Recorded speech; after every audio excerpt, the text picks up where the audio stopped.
ध्यान में समष्टि रूप में ही आपको आना होगा, ये जरूरी है। चाहे महीने में एक बार ही आए, लेकिन जहाँ 7 लोग बैठते हैं वहीं बैठ करके ध्यान करना चाहिए। चाहे आप एक अपना छोटा ग्रुप बना लें जहाँ आप हफ्ते में एक बार मिल सके और एक बार बड़े ग्रुप में, क्योंकि मैंने आपसे बताया था कि ये विराट का कार्य, जैसे शरीर का एक एक अंग प्रत्यंग जो है उसको जागना है। जितना जागरूक होता जाएगा वैसे वैसे दीप जलते जाएगा। आप लोग जो घर में बहुत भी ध्यान करते रहे, मेरे आने के बाद आप जानते हैं कि आप लोगों ने पाया कि कुछ प्रगति नहीं है, लेकिन यहाँ 6-7 आदमी जो रोज आते थे और ध्यान करते थे उन्होंने बहुत प्रगति करी।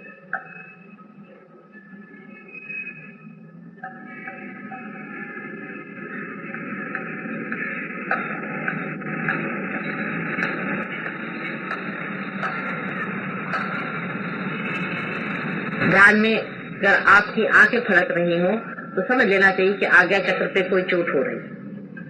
उसमें बुरा मानने की कोई बात नहीं है। अपना आज्ञा चक्र अगर खराब है तो उसे ठीक कर लेना चाहिए, क्योंकि आपका आनंद कम होता है। आपका शरीर अगर हिल रहा हो ध्यान में और आप आराम से बैठ नहीं सक रहे हैं तो समझ लेना चाहिए कि आपके मूलाधार पे ही चोट हो गई। ये और भी डेंजरस सिचुएशन हो जाता है। मूलाधार पे जब चोट हो जाती है उसका भी इलाज करवा लेना चाहिए। वो भी लोग जानते हैं किस तरह से मूलाधार चक्र को ठीक करना। जानने को तो आप लोग मेरे लेक्चर सुन सुन के सब शास्त्र जान गए, लेकिन मैं देखती हूँ कि जो लोग थोड़े ही दिन पहले आए हैं वो आप लोगों से कभी कभी बहुत जोरों में जल्दी आगे बढ़ जाते हैं, क्योंकि ये पढ़ाने लिखाने की बात है। ये आपके हाथ अगर थरथरा रहे हैं, कपकपा रहे हैं, तो भी समझ लेना चाहिए कि कुछ न कुछ आपके अंदर बहुत बड़ी खराबी हो गई है। उस पे जूते मारने का इलाज सबसे अच्छा है। कल एक साहब आपने देखा होगा कि वहाँ कहने लगे कि माता जी मैं एकदम जड़ हो गया, फिर मेरे सामने आके यूं करने लगे। उनसे मैंने पूछा तुम्हारे गुरु कौन है, तो कहने लगे कि भागवत साहब है पूना में। तो मैंने कहा वो क्या करते हैं? कहने लगे उन्होंने एक स्पिरिचुअल वो बनाया हुआ है, साई स्पिरिचुअल सेंटर, और वो उन्होंने मुझे दीक्षा दी। मैंने कहा दीक्षा क्या दी? ये हिलने की दीक्षा दी। कहने मैंने 16 साल में बीमारियां उठाई, मेरी नौकरी चली गई, ये हो गया वो हो गया। मैंने कहा तुम्हारे अक्ल नहीं है? पर तुम्हारे गुरु है तो तुमको ऐसा होना नहीं चाहिए। कितने रुपए दे? अभी तक 5-6 हजार रुपए दे चुका हूँ सेंटर। मैंने कहा अच्छा 5-6 हजार रुपए से दे करके सारी बीमारियां तुमने अच्छे से मोल ले ली। फिर उसको भूत को, उसके जो भागवत साहब थे उनको जूते मारे, और वही जो दूसरा उनका सेंटर था उसको भी जूते मारे, तब उनका हाथ ठहरा और ठीक। ये तो आप ही के सामने कल हुआ था, बहुत से लोग वहां। उनसे साफ साफ बात कर लेनी चाहिए कि आपके कोई ना कोई गुरु है, आपके अंदर कोई ना कोई बाधा है, आपके अंदर कोई ना कोई गलत है, उसमें कोई बुरा मानने की बात नहीं।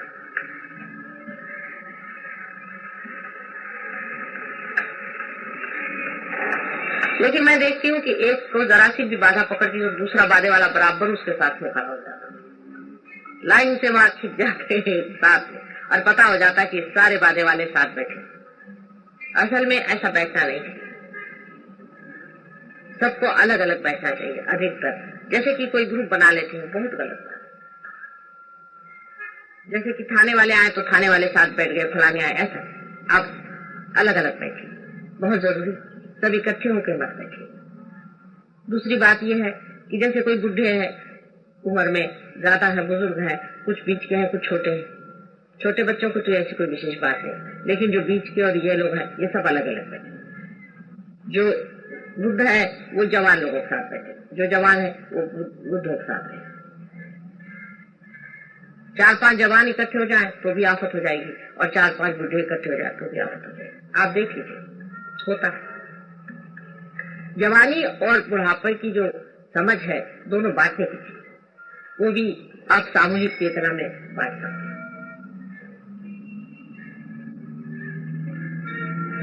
बड़ों को समझदारी चाहिए, विजडम चाहिए, जरूरी है। बहुत वाइज होना चाहिए, बड़प्पन चाहिए, बड़ा दिल चाहिए, और छोटों को मान्यता चाहिए, बड़ों का मानना चाहिए, और छोटों में एक्टिविटी ज्यादा होनी चाहिए बड़ों से। जिस चैतन्य शक्ति से सारी सृष्टि चल रही है वही आपके अंदर से बह रहा है, ये आप जानते हैं।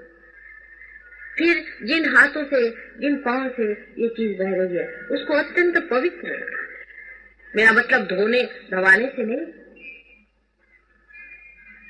इससे जो भी आप काम करें अत्यंत सुंदरता से, सुगमता से और प्रेम से होना चाहिए। सबसे बड़ी चीज प्रेम। ध्यान में गति करना यही आपका कार्य है और कुछ भी आपका कार्य नहीं, बाकी सब हो रहा है। और अगर आप में से कोई भी जब ये सोचने लगेगा कि मैं ये कार्य करता हूँ और वो कार्य करता है, तब आप जानते हैं कि मैं अपनी माया छोड़ती हूँ और बहुतों ने उस पर काफी चोट खाई। तो मैं करूँ, पहले भी मैंने आपसे बता दिया है कि कभी भी नहीं सोचना है कि मैं ये काम करता हूँ या वो काम करता हूँ। हो रहा है जैसे ये जा रहा है और आ रहा है। आप सब तरह से अकर्म में हैं।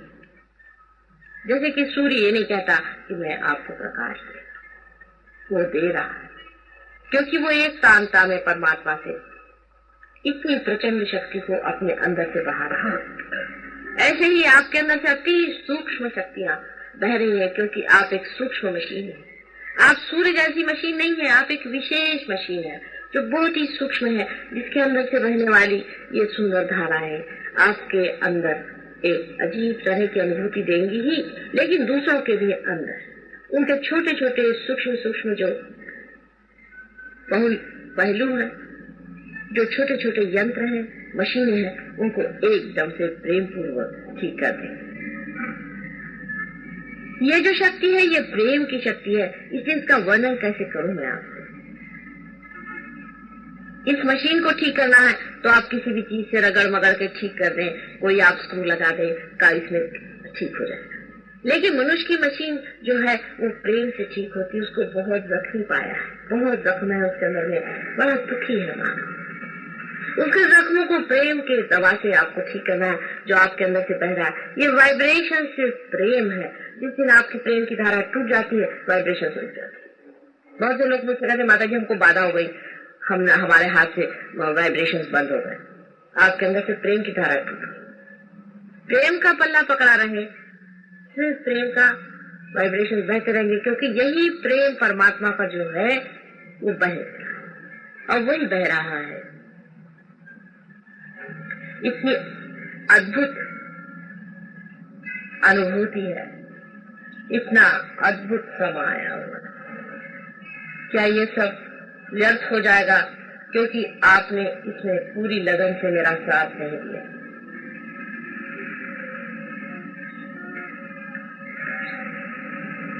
हर एक बात आप खुद भी जान सकते हैं और न जानने पर मैं भी आपसे हर एक बात बताने के लिए हमेशा तैयार है। लेकिन थोड़ा सा इसमें एक आपसे सुझाव देने का है कि आप इसके अधिकारी तो हैं या नहीं, इसे सोच लीजिए। क्योंकि आप मेरे ध्यान में आते हैं, जैसे मराठी में बहुत से लोग कहते हैं मी मुद्दामून आले,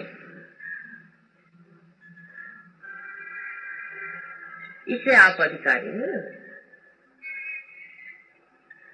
आप अधिकारी इसलिए होते हैं कि आपके अंदर वो गहराई आ गई। जैसे घाघर है, जितनी गहरी होगी उतना पानी उसमें समा जाए। अब वो गहरी नहीं है तो उसमें पानी डालने से क्या फायदा, वो तो सब पानी निकल जाए। अपनी गहराई आप ध्यान से बढ़ाएं, ध्यान पे स्थित होइए, ध्यान में जाइए। ध्यान में जो विचार आ रहे हैं उनकी ओर देखते ही साथ आप निर्विचार हो जाएंगे।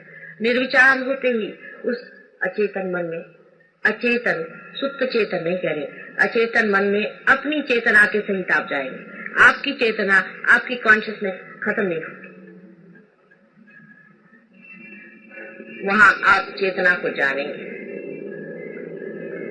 ये पहली मर्तबा इंसान के शरीर के अंदर हुआ है कि आप अपना भी शरीर जानते हैं और दूसरों का भी जानते हैं और दूसरों के बारे में भी आप सामूहिक चेतना से जानते हैं कि इसके अंदर क्या हो रहा है। इसका महत्व अभी बहुत कम लोग जानते हैं क्योंकि सब लोग मुझसे कहते हैं कि माता जी सबसे अगर आप रुपया लें तो सब लोग समझेंगे, क्योंकि लोग पैसों का